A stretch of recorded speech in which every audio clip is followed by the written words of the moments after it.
What's going on, everyone? Thanks for joining us today. We're here with Daniel Parisi, the startup entrepreneur coach at Somerset County's Economic Development Council. What's going on, Daniel? How are you, Zach? Thanks for having me on this morning. I'm doing wonderful. Excited to do this, learning a lot about Somerset. I grew up, just a couple hours away from you guys outside of Washington, D.C. You guys are southeast, about an hour from Pittsburgh. We are, correct. And you've lived there a lot of your life and came back. You've come full circle. Tell me a little bit about Somerset and what makes it so unique and special in the business world. Yeah, well, it is. It's beautiful. First of all, I mean, it's located in a great area in terms of it's we have the highest point in Pennsylvania, Mount Davis. We have lots of winter and summer four-season resorts, and it's centrally located, between Pittsburgh and Washington D.C. So its location, I think, is a perfect mix of rural countryside, but also close enough to these big markets. I remember growing up, just thinking that the mountains were so beautiful and how important it was, and how beautiful. And so then when I went to West Virginia University, it was just really cool to be able to drive that drive, and you guys are just a short drive from there from us. And if you've never driven in areas like West Virginia, Pennsylvania, like it's beautiful, very hilly. If you get it at the right time of year, you get some incredible sunsets and stuff like that. So business wise, what is Somerset known for? Oh goodness! I mean, I think it's gone through a lot of really interesting transitions over the years. I would say that most notably, though, it's energy, natural resources, coal being one of them, for sure. The coal's had some up and downs. It's currently sort of trending up a little bit, sort of regained some of its ground. Outside of the natural resources, I would say that agriculture and advanced manufacturing over the years, we have a lot of great, not just farmers, but businesses that are ag-based, and manufacturing, specific to Somerset County, is it's definitely a big piece of our industry here. How big is Somerset About population-wise? 76,000. Is there an urban area in there at all? Or is there all kind of rural? Well, the biggest areas would be the city of Somerset, the city of Windber, and then Berlin. But I mean, compared to your neck of the woods in Virginia, there, I mean, all of them are still pretty small. But Somerset would be the largest. So it's an area where everyone kind of knows everyone, and that can be a good thing or a bad thing. Yeah, of course. What is the biggest kind of employer in the area? The largest is Seven Springs Resort. Okay. So, I forget the exact number, but it's pretty far and away the largest employer in the county. So ski resort in the winter, and then they've figured out how to do a summer thing as well. Yeah, like many resorts, and I used to work sort of in the resort industry and snowmaking, but a lot of them now are really building their summer programs, whether it's zip lines or Tough Mudder type stuff. So yeah, I mean, it's Seven Springs is very much a four-season resort. Yeah. Let's talk about that for a minute, because I think that's something that a lot of businesses don't think about. And I think as you are the entrepreneur and innovation coach, that's something that I think that you'll be able to help folks with is, thinking out of the box a little bit, right? And so amusement parks forever were 4 to 8 months out of the year where they could actually get money. Yet there was a lull and money wasn't coming in. So whether it's them figuring out ways to open up and do different things in other times of the year, or creating a subscription model, if you will, where they're actually collecting money in some of those off months as well. Like how when you're talking with these people, how important is it for them to have more of a year-round budget rather than huge kind of high highs and high lows? Because in Virginia Beach, we're the same way, right? So Yeah. at least 4 months out of the year, some of these businesses actually just close because it's so dead. How can someone in your neck of the woods start to kind of think innovatively and using innovation to make sure that they have money year round? Well, it's a really good question. I think for Seven Springs or the West, which is close by in Garrett County, Maryland, I feel like they have a little bit of an easier decision to make. I think they can compare themselves to other resorts to see what they're doing.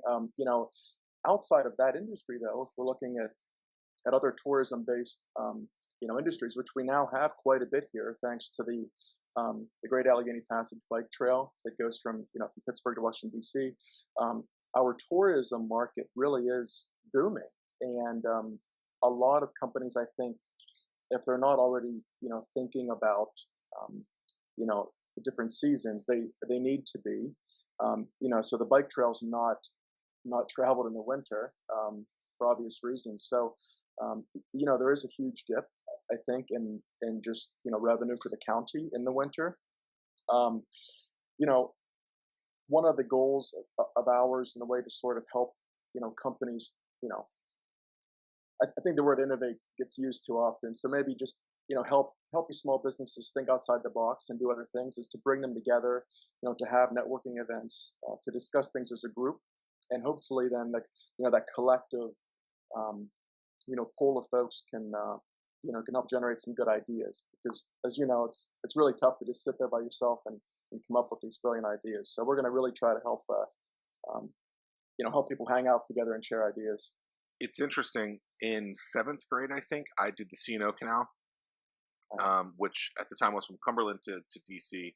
And over the last few years, I've been thinking about doing the C&O again, and learned that actually the Great Allegheny Passage goes from Pittsburgh to DC, which makes it basically from a 3-day trip to a 6 or 7-day trip, depending on how good you are. That, like, how on your stops in there are you guys kind of promoting what you guys have to get people that are riding by to maybe come in? Because I think that's really important. You get these visitors, or you get them close, but you don't actually bring them in. What are you guys doing to make sure that they actually come in? Well, for each area that the trail is close to an actual community or a small town, it's amazing having seen what the bike trail has done for those communities. So I live in Myersdale, which is about 20 minutes south of my office, and the bike trail runs right through Myersdale. It runs through the town of Rockwood and the area of Confluence. So 3 very small towns, and it's amazing to see the growth in those areas. That's primarily due to folks on the trail in the summer. From bed and breakfast to restaurants to coffee shops. The really interesting thing about the Great Allegheny Passage is that it's not just a matter of counting riders. These riders are, they're interested in the area. They don't take it for granted. They love our little towns. They're just very gracious, and they've really brought a lot of great energy and also business to the area. So Daniel, where did you go to school? College? I went to Messiah College in Eastern PA in Harrisburg. Yep. Very cool.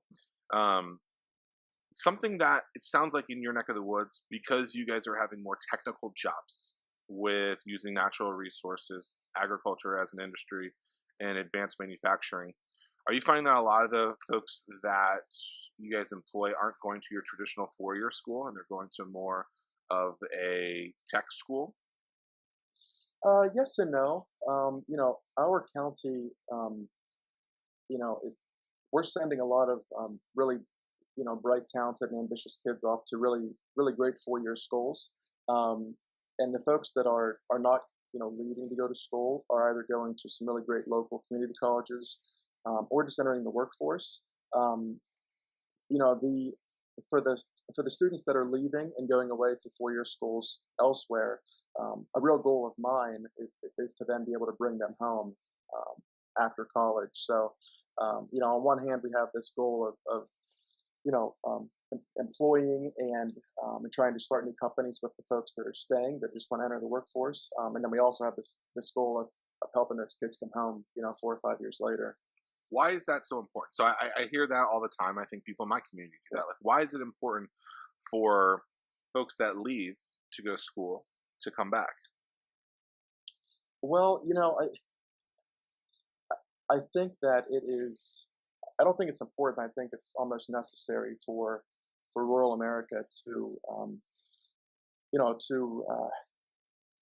to continue to sustain itself numbers wise, statistically, if you look at most small towns across America, you have this crazy contrast of this older population that are retiring or are retired, and then we have this really young population, and there's nothing in the middle, and I think that we can change that over time, but I think it's necessary, not just important. No, I think that's great, making it necessary. Yeah. So folks might not really understand what economic development councils do. Give us a little brief of what, in your mind, an economic development council does. Yeah, well, I mean, we essentially are, devoting ourselves to our current employers in the county. So, we have amazing companies that have been here for decades, that have really, supported our county and our communities. So first and foremost, we want to, and we do, help them expand, grow, develop a strong workforce, export, internationally, get funding for expansion projects like that, as well as develop land, industrial parks, and help to bring in new businesses to the area. And just recently now, like many other communities around the country, we are devoted very much so to entrepreneurial efforts, and not just finding entrepreneurs, and not just working with ones, with men and women that are coming in the door, but also helping them find themselves, helping to inspire people to share their ideas, and see where they go. So it's we have a lot of goals right now. Sure. Entrepreneurship has definitely become something super popular in the last few years. America's built off entrepreneurship, so it's always been there. But it's definitely something that probably since 2010, 2011 has become a super big buzzword. A lot of people are doing it that didn't do it before. Like, why did you guys jump on the bandwagon? And what are some of the expectations that you guys are setting? Well, I think, in my opinion, I think we should have jumped on the bandwagon, 20 years ago. So I think we're a little bit late to the party, but that's okay. We've already made a lot of progress in just the 3 months that I've been here. I think sometimes there is a little bit of a confusion between small business and quote startup. I think those words can be confusing, and I think the word entrepreneur can be confused with a small business owner. And America is built on small businesses. There's no doubt about that. Define those. Define those differences, because I think people do mess them up, right? And so how do you guys define that? Yeah, well, recently I've been thinking about this a lot because on one hand, it's great if I can help start 20 small businesses in the next 2.5 years. That's wonderful. But whenever we look at what the real goal here is, the real goal is jobs. Not just jobs, but legitimate careers that are paying really well, so that over time the community itself will really prosper and really grow. So the idea of is your company scalable? I think is always a question that will help you figure out if it's a small business or this more proprietary startup. Because on one hand, you might say, okay, well, a gas station is a small business. Okay, that's true. But whenever the Sheets family had their family gas station, it was a small business. Now, look today, the Sheets family, Steve and Lou are very much entrepreneurs. There's no doubt about it. So, I like to look at the job number. I look at the scalability of it. And then I think, if you compare those two things, then you can, figure out pretty quick what it is. And they're both important, sure. Interesting. So I think it's interesting, and this is where maybe we'll have a debate, where you guys are setting goals for yourselves that don't necessarily meet the goals of a business owner. And what I mean by that is not every business owner wants to take a business and make it be this big thing. They can still be very entrepreneurial and employ people. Yes. And so my business has 5 employees right now, right?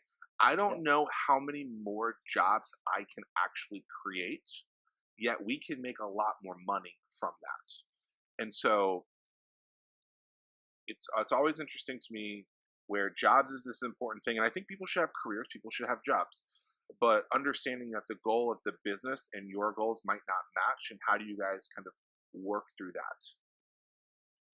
So I love that you asked that question. First of all, I think I think the answer is a long-winded one, even if I have an answer.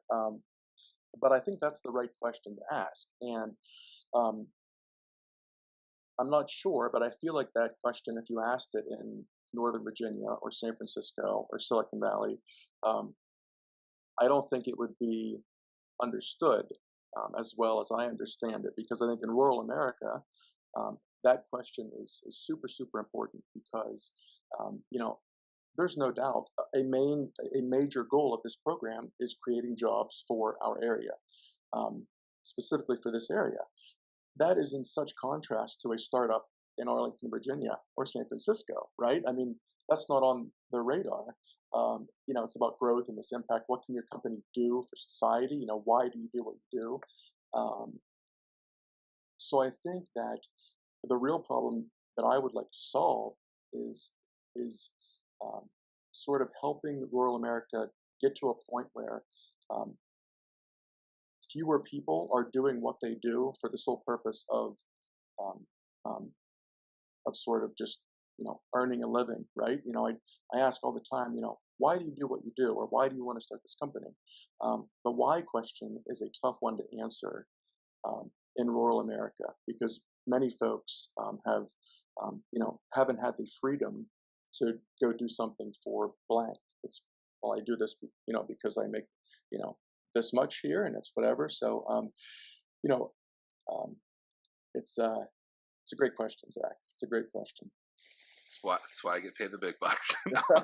But- and so, if you really think about what 1004 means, right, it was really trying to get people to think differently. And I would actually maybe even say that in areas like San Francisco and big tech hubs, those places actually aren't going to necessarily get the same amount of employees that they would have years ago, because if you can be more efficient in something, why do you need to bring someone on? Now, granted, jobs is something that they are creating a lot of in those places, but it's saying instead of trying to have four businesses with 1,000 employees, Yeah, which yeah, honestly hundreds of them might not. This isn't necessarily a nice thing to say. They might not really have a great spot to be in that business anymore, right?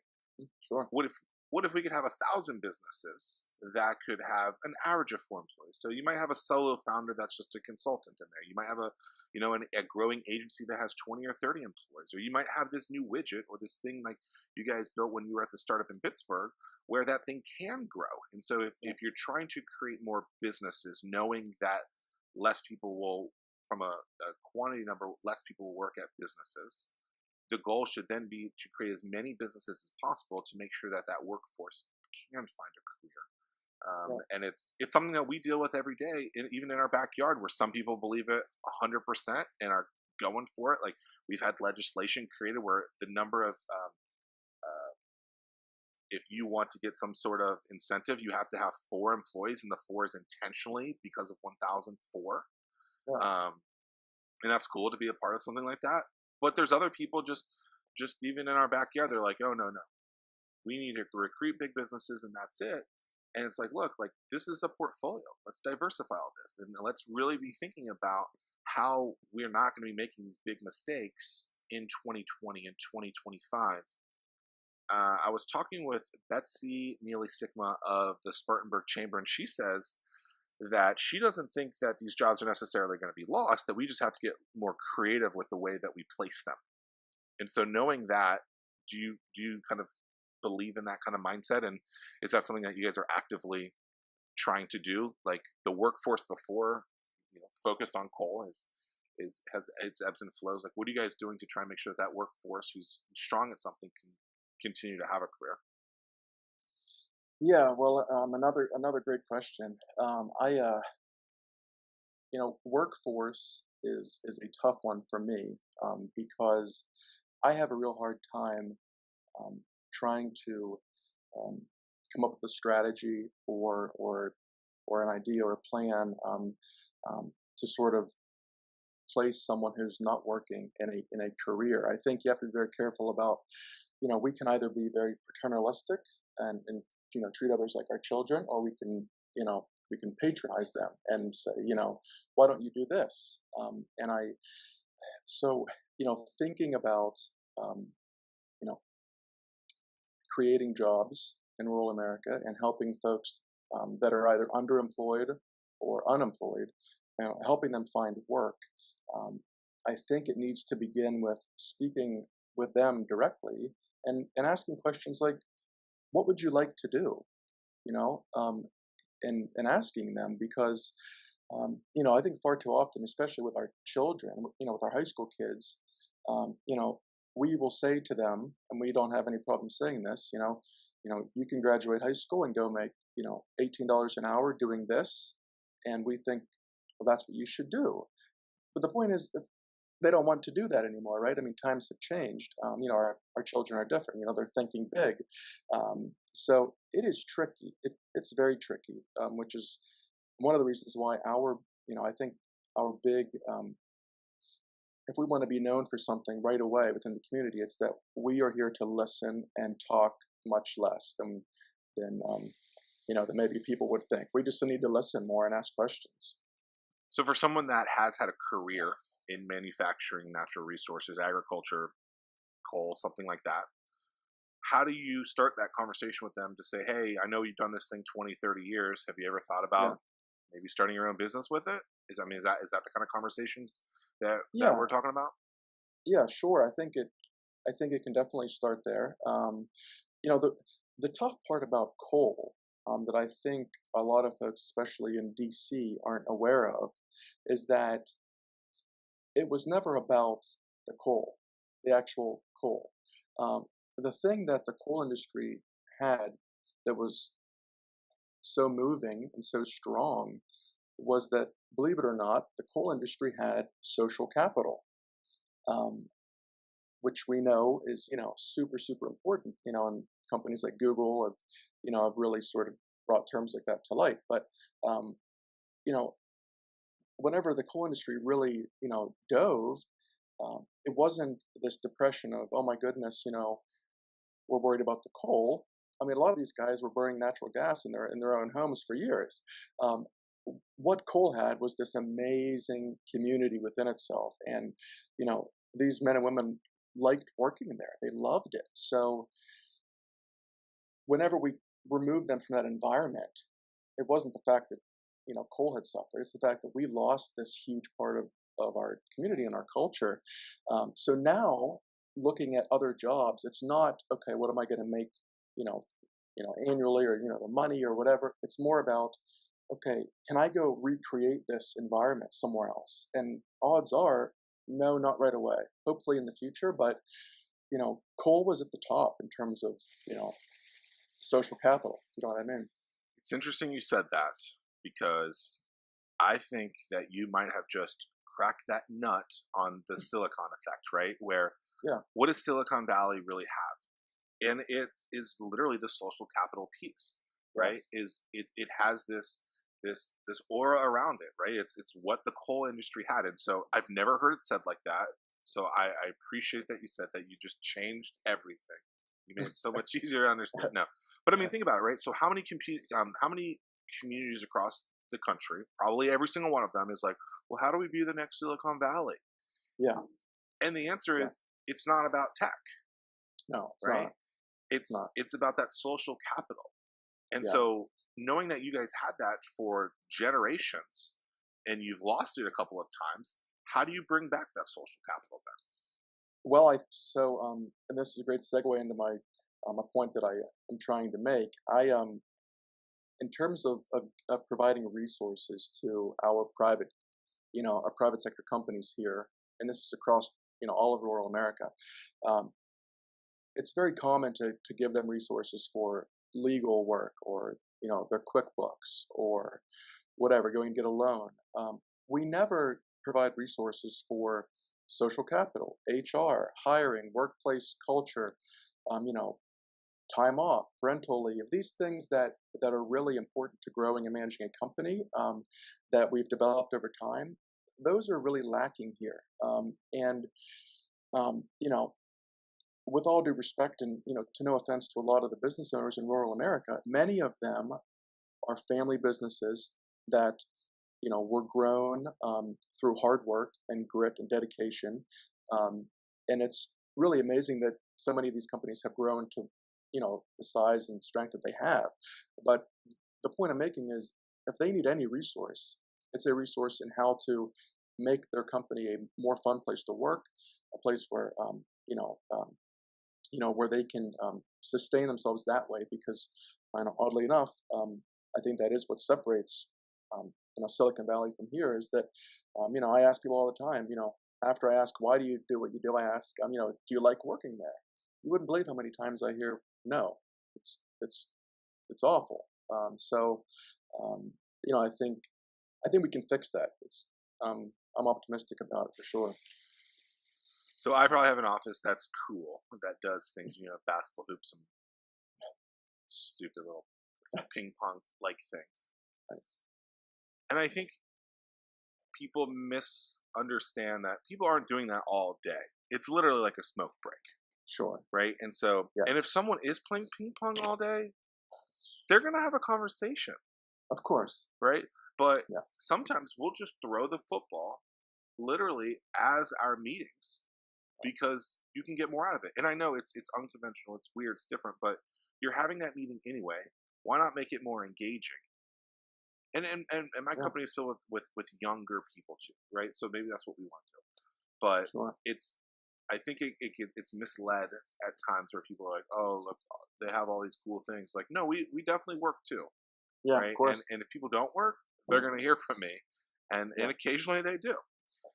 So I really appreciate, your thoughts on the Silicon Effect. We're talking with Daniel Parisi of the Somerset County Economic Development Council. You guys can learn about them at scedc.net. We'll also put that in the show notes. On something that you guys are starting is a startup accelerator. You guys can learn and follow that at Startup Somerset. That's SOMERSET on Twitter. Tell us a little bit about kind of the genesis of that. I know you're going to be working out of there every day, and kind of how that's the next wave for you guys. Yeah, well, I settled on the concept of an accelerator rather than an incubator, or whatever you want to call it, primarily because I think that we actually have a surplus of ideas. It's just that they're not reaching the right people, or they're just being withheld. For example, if you look at Google, in their 20% time type structure, I know that's actually like 120% time, right? But this, again, comparing rural America to to other areas that are really booming with entrepreneurial activity. One of the things that I also think is a huge differentiating factor is innovation within existing companies. You wouldn't believe how many times I interact with someone who now is starting a company that is very similar to what they were doing prior, and they just quit to go pursue this, right? I don't know if it exists across the board, but I know that it's one of my goals to basically have to help build this culture of innovation and entrepreneurialism within our powerhouse companies in the area. Build cultures where employees can share ideas and then see those grow, within that culture, as opposed to quitting and taking this high risk of starting all over. I think that we can create a lot of new companies that are more or less subsidiaries or spin-offs, or help the company pivot, whatever it may be.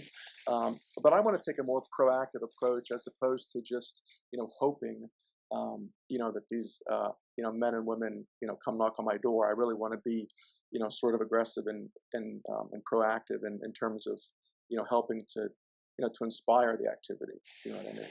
If you need two use cases of entrepreneurial activity, Gmail is one of them, and actually TurboTax is another one. And most people have heard of both of those. So if you need some help there. But I think that's important too, right? Is how can you teach entrepreneurial tendencies to big companies to make them do the things that you ultimately want? And if you can make that company go from 100 to 2,000, right? It's still kind of using the Exactly. 1004 approach. It's just like, Yeah. let's educate. Yeah. Let's make these things more valuable. Yeah. And then also the last piece of the accelerator, which is I think new to at least our area here in southwestern Pennsylvania, is trying to leverage some private capital, trying to bring in some private money. That's another gigantic difference between rural America and areas like Northern Virginia. You know, I'm not sure if the big difference is the extra guidance that you get from being funded, by a VC firm or whatnot. I don't know if it's the expertise and the guidance, but I do think there's something to be said about receiving money, receiving capital from somebody who's vested, that has an interest in your company, and it's it's tough to see these companies basically um, having a limited supply of that. So it's a lot of bank funds and loans, right? Low interest loans. But sometimes they need a lot more than that. And there is a ton of interest here now. From folks that's starting to build, and there's there's some interest there with some private money. So I'm hoping that'll help a lot of our companies grow. Walk me through the process of what you're going to provide, capital wise, resource wise, space wise. How did you guys? You said you chose on accelerators. Like what are you guys going to be providing to these companies? How many companies, stuff like that? Well, there are a lot of ideas that are sort of swirling around, this area, and the grant that we're part of is this regional ecosystem with two other counties in the area, and I think because it's so early in the process of sort of attracting private investment, private capital, I think it's probably going to take us a while to sort of really hone in on what a effective strategy is. But for example, I think they're hopefully soon. We will have a venture capital group that's formed that will be focused on the whole region and investing in scalable proprietary ideas.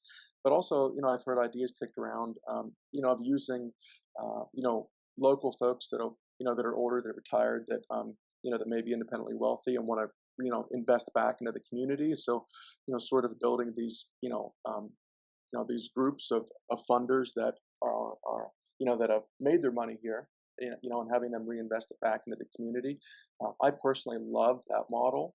I think the advantage that I have is that I grew up here, so I think it makes me a lot more effective in my job because this is my home. So I think if the investment can also come from folks that have made their money here, it just seems like it's a win-win. So we haven't built that yet, but that's definitely a goal to try to form some sort of venture capital group with local money. You know what I mean? Yeah, I definitely think that full cycle is important. Having those people who have made money there and are giving back.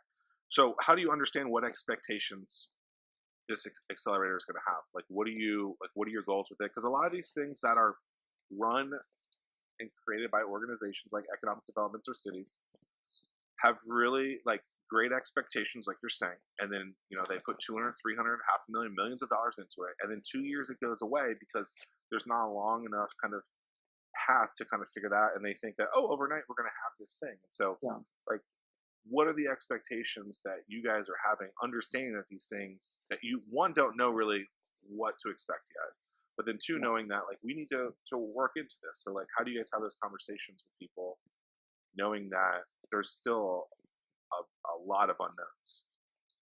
Yeah, so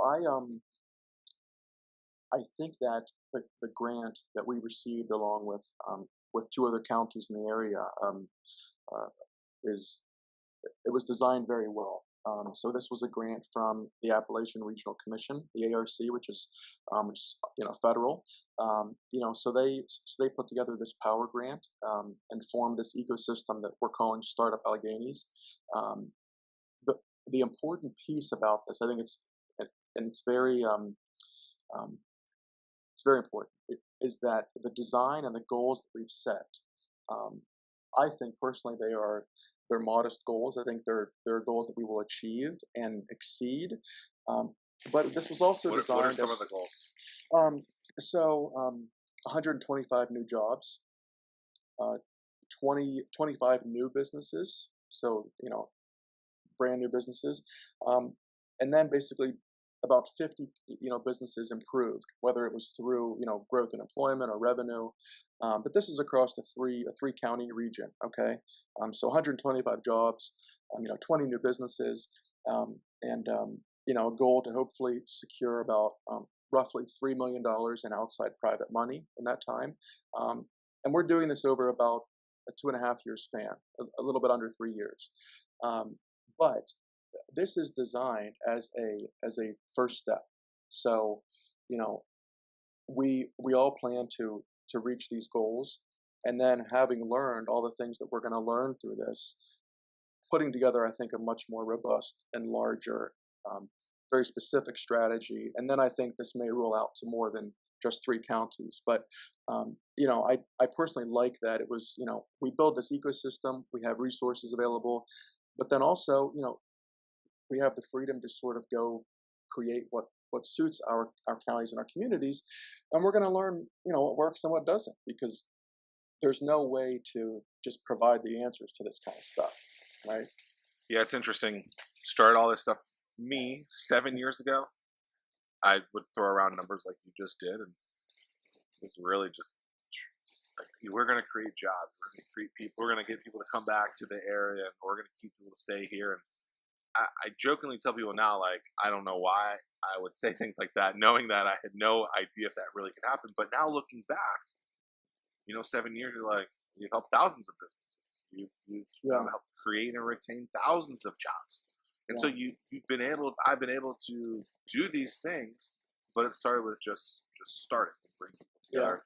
What are some of the programs that you guys are going to do to get people into the space, into the accelerator, and to start kind of getting to that 25 new businesses and the 125 new jobs? Yeah, so I have always sort of connected with storytelling, marketing, and I don't like pitchy advertising and marketing. I just like to be genuine and be honest and tell stories. And so my goal is to just constantly, in any way possible, just go have conversations, whether it's at a high school, with a big private employer, at community events, and just keep delivering a very consistent message that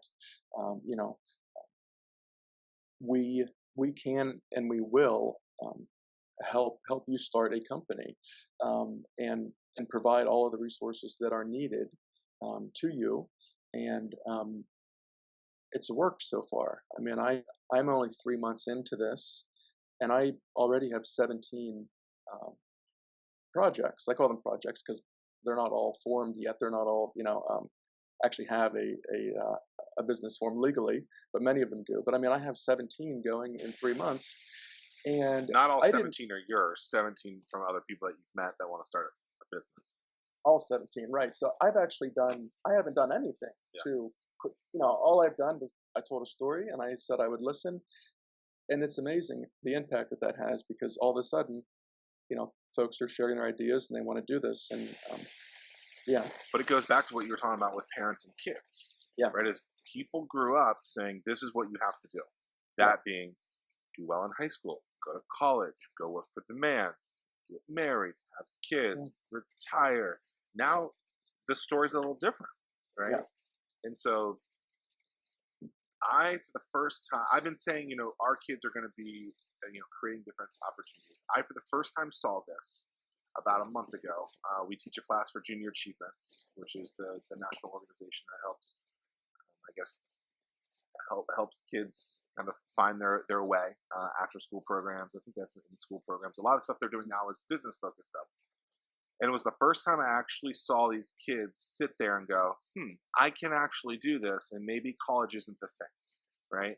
And I think where people misunderstand the whole college piece is that I don't think anyone's saying that education isn't important. People are just saying that going to a school, paying for all this resource to then get out and maybe be in debt and still not be really anywhere isn't necessarily the greatest of tools. So, it's one of the reasons why we created the 1004 platform to say, hey, look, like if you want to do this, like you can do it for a couple of bucks a month and figure out like if this is the world that you want. And so it's interesting that you're starting to see people that maybe worked for someone forever that now are like, you know what, like I'm unhappy here. I think I have good skills and I think I can start this business. And if you can put some stuff in front of me that can teach me how to do this, I might be able to be pretty successful out of it. And so it's cool to see that. It's cool to see kids doing that as well.